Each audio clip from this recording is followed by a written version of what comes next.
স্বাগত সংবাদ যুগে দিনের প্রধান সংবাদ এবং তার বিশ্লেষণ নিয়ে আপনাদের সঙ্গে আছে আমি রাকিব হাসান।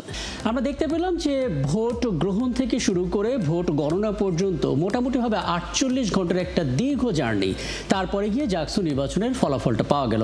আমরা আসলে আলাপ করতে চাই জাকসু নির্বাচনে যে ফলাফল সেটা আসলে কি বার্তা দিচ্ছে এবং কোন চ্যালেঞ্জ আসলে এই নতুন যারা দায়িত্বে নিলেন তাদের সামনে আছেন। আমাদের সঙ্গে আছেন জাহাঙ্গীরনগর বিশ্ববিদ্যালয়ের সরকার ও রাজনীতি বিভাগের অধ্যাপক ডক্টর শামসুল আলম এবং আমাদের সঙ্গে থাকবেন জাহাঙ্গীরনগর বিশ্ববিদ্যালয়ের ছাত্র সংসদ পরিষদের সদ্য নির্বাচিত সমাজসেবা ও মানব সম্পদ সম্পাদক আহসান লাবিব। আপনাদের দুজনকে স্বাগত জানাচ্ছি এবং অধ্যাপক ডক্টর শামসুল আলম, আপনাকে দিয়ে আলাপটা শুরু করতে চাই।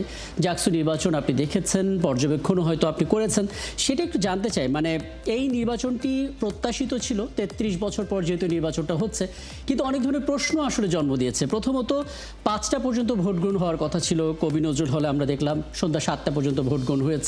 8টা প্যানেলের মধ্যে 5টা প্যানেলে ভোট বর্জন করেছে, 2জন নির্বাচন কমিশনার, 3জন কর্মকর্তা পদত্যাগ করেছেন এবং সব শেষে ফলাফল পেতেও আমাদের প্রায় 48 ঘন্টার মতো সময় লাগলো। সার্বিকভাবে এই আয়োজন নিয়ে আপনার মূল্যায়নটা জানতে চাই আসলে। ধন্যবাদ আপনাকে।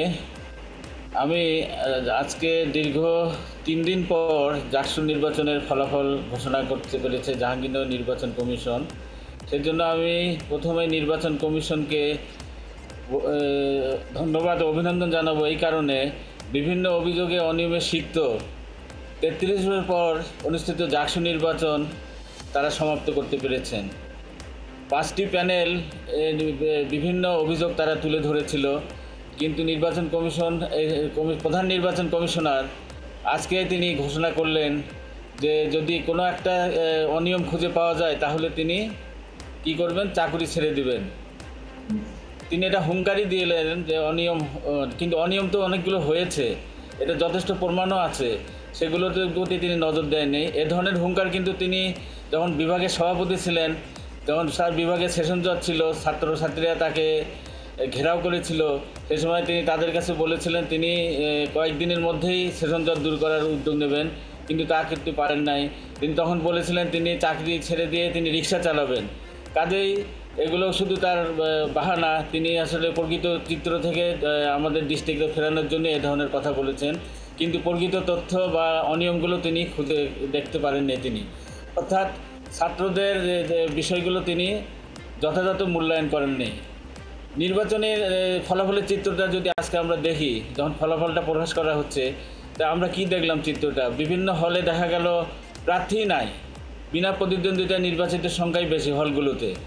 অর্থাৎ আমরা দেখেছি যে হলগুলোতে যে প্রার্থী হবে, সে প্রার্থী হওয়ার ব্যাপারে অনেক বাধাবিঘ্ন ছিল, বিশেষ করে ছাত্রীদের হলে। ভিন্ন মতের অন্যদেরকে তারা একটা বিশেষ গোষ্ঠী যাতে তারা প্রার্থী না হতে পারে সে ব্যাপারটা তারা চেষ্টা করেছিল। নির্বাচন কমিশনের ব্যাপারগুলো অভিযোগ আছে, তারা কিন্তু সেটা ব্যবস্থা নেয়নি। নির্বাচনের দিন আমরা দেখেছি হলগুলোতে অনেক অপরিচিত মুখ। হলের ছাত্ররাই অভিযোগ করেছে যে এরা কারা, আমরা তো তাদেরকে চিনতে পারছি না। হলগুলোতে ছবিসহ ভোটার তালিকা কিন্তু দেওয়া হয়নি। ছবিসহ ভোটার তালিকা যদি দেওয়া হতো তাহলে এগুলো চেক করা যেত। সে কারণেই দেখা যাচ্ছে যে ফলাফলের ক্ষেত্রেও কিন্তু এটা কিন্তু অনেক প্রভাব বিস্তার করেছিল। অর্থাৎ দেখা যাচ্ছে যে কোনো ছবিসহ তালিকা না থাকার কারণেও ভোটারের কিন্তু এটা একটা বিশাল অনিয়ম হয়ে গেছে। ফলাফল প্রকাশের মঞ্চে আজকে কী দেখলাম আমরা, একটা নজিরবিহীনভাবে দেখা গেল যে সেখানে আমাদের বিশ্ববিদ্যালয়ের সম্মানিত শিক্ষকরা দাঁড়িয়ে আছেন, আর সেখানে একজন পুলিশ কর্মকর্তা নির্বাচন কমিশনারের পাশে বসে আছেন। আমরা অতীতেও এখানে জাকসু নির্বাচন এখানে পরিচালনা করেছি, পুলিশ কর্মকর্তাকে কখনো জাকসু নির্বাচনের ফলাফল ঘোষণার মঞ্চে কিন্তু আমরা দেখিনি। অর্থাৎ নির্বাচন কমিশন নির্লজ্জভাবে কেন পুলিশ কর্মকর্তাকে এখানে আনতে হবে? আচ্ছা, কি তাদের বিধি আছে ওখানে? হ্যাঁ, অধ্যাপক শামসুল, আপনি খুব চমৎকার করে আসলে ব্যাখ্যা করছেন। আমি আসলে কি এটা জানতে পারি যে এই অনিয়মটার কথা বলা হচ্ছে, এটা কি 33 বছর পরে হচ্ছে, অভিজ্ঞতার একটা অভাব আছে যে কারণে হচ্ছে, নাকি ইচ্ছাকৃতভাবে কোনো না কোনো প্রক্রিয়ায় আসলে কাজটা হচ্ছে বলে আপনি মনে করেন?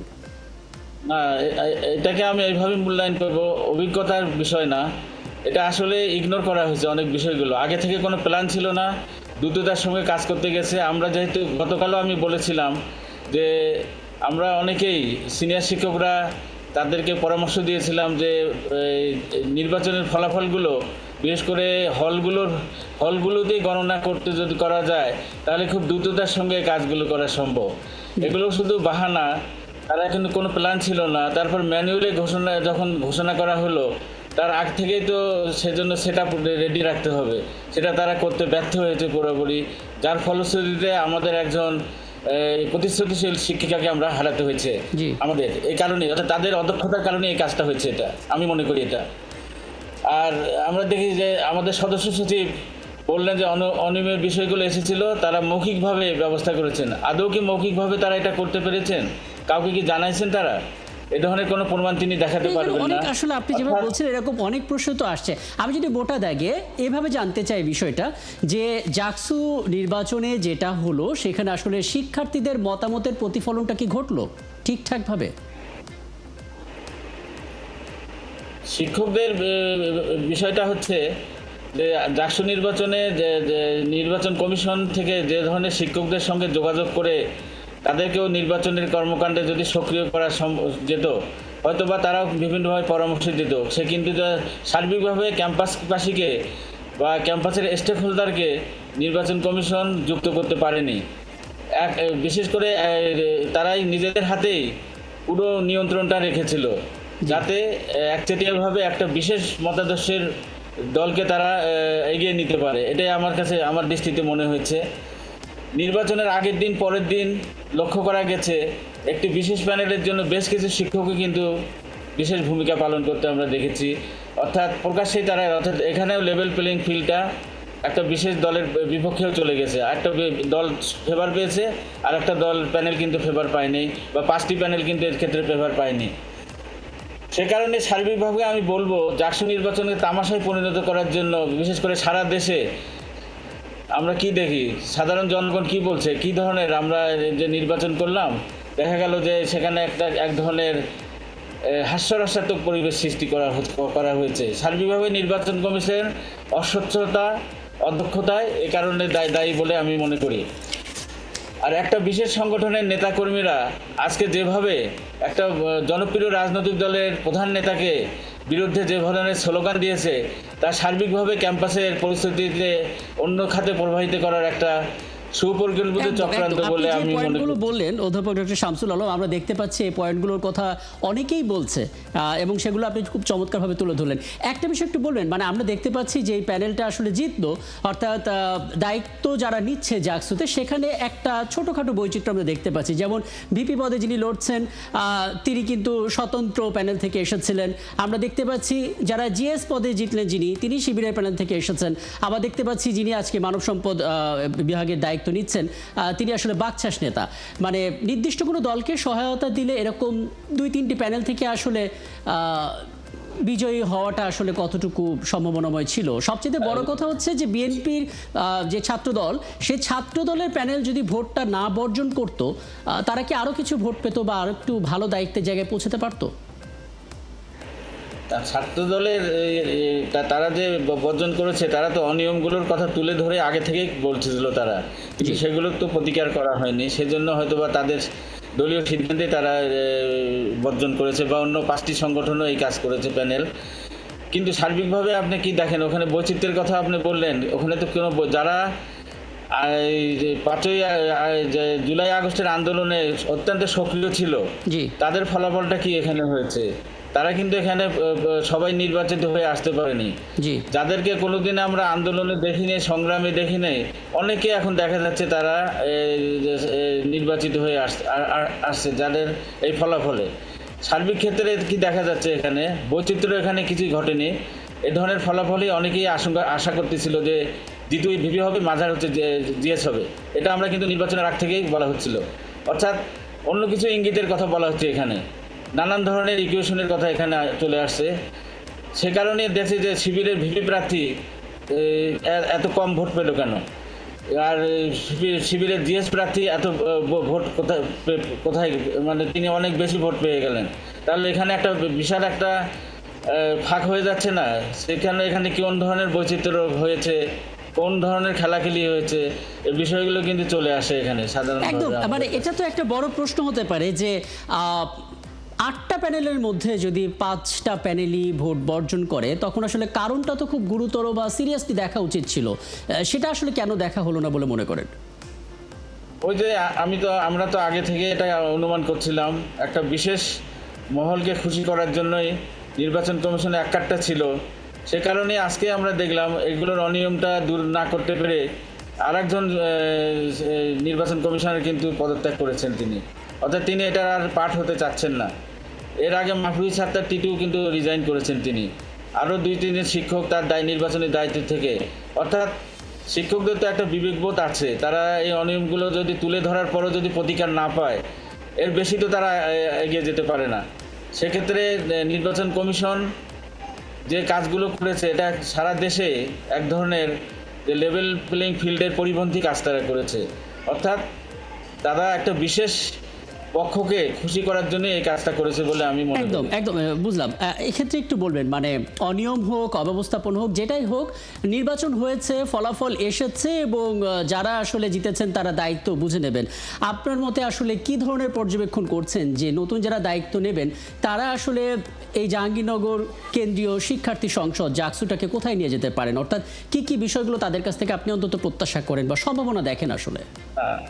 ঠিক আছে, যারা এখন দায়িত্ব গ্রহণ করবেন আগামীতে, তাদেরও অনেক দায়িত্ব রয়েছে এখানে।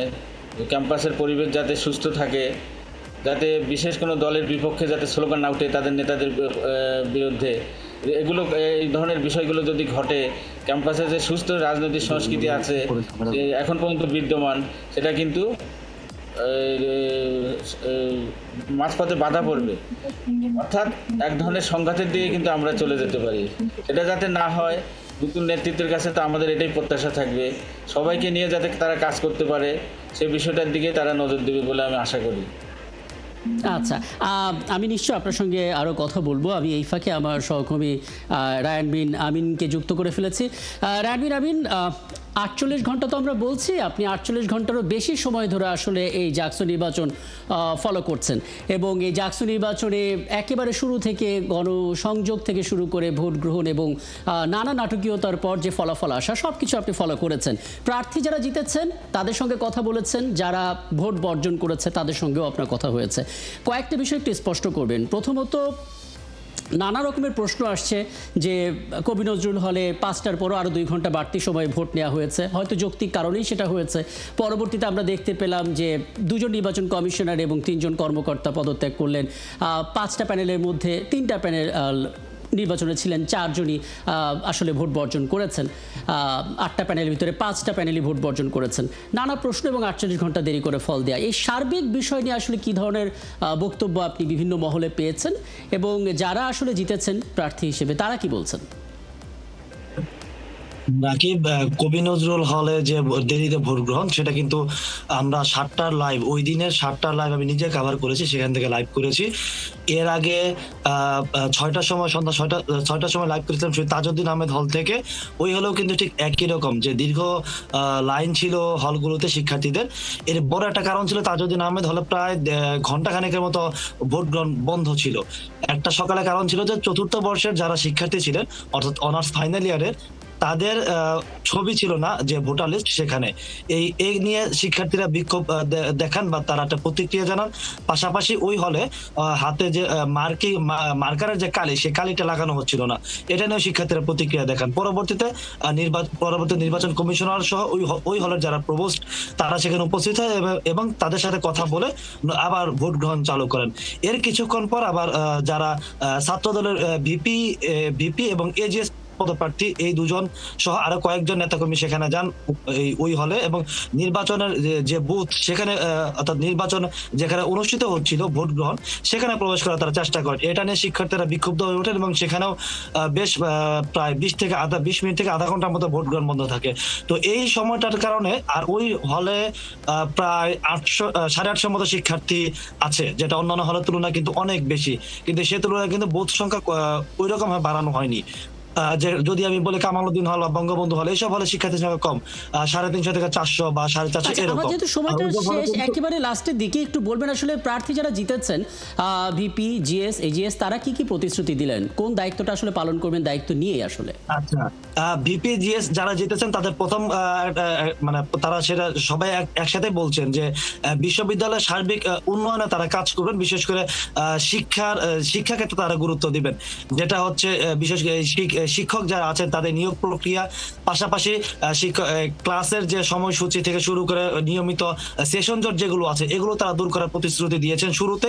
পাশাপাশি বিশ্ববিদ্যালয়ের যে উন্নয়ন প্রকল্প আছে এগুলো নিয়ে যে দুর্নীতির আলাপ বিভিন্ন সময় শোনা যাচ্ছে বা বিভিন্ন সময় সামনে এসেছে, এগুলো কিন্তু তারা দূর করার নিয়ে কথা বলেছেন, যে দ্রুত সময়ের মধ্যে এই বিষয়গুলো তারা সমাধান করার চেষ্টা করেন। পাশাপাশি বিশ্ববিদ্যালয় পরিবহন সংকট, বিশ্ববিদ্যালয় খাবারের মান বৃদ্ধি করা সহ সার্বিক যে বিষয়গুলো, শিক্ষার্থীদের উন্নয়নের যে বিষয়গুলো আছে এগুলো নিয়ে তারা কাজ করার প্রতিশ্রুতি প্রাথমিকভাবে দিয়েছেন।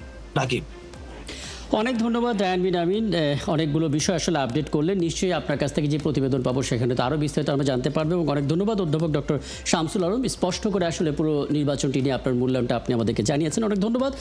দর্শক, আমাদের সঙ্গে ছিলেন তখন জাহাঙ্গীরনগর বিশ্ববিদ্যালয়ের সরকার এবং রাজনীতি বিভাগের অধ্যাপক ডক্টর শামসুল আলম, এবং একই সঙ্গে ছিলেন আমাদের সহকর্মী রায়ান বিন আমিন। আমরা বলেছিলাম এবার এই জাকসুতে যিনি আসলে সদ্য নির্বাচিত সমাজসেবা এবং মানব সম্পদ সম্পাদক আহসান লাবিবকে যুক্ত করে, কিন্তু শেষ মুহূর্তে তিনি যুক্ত হতে পারেননি।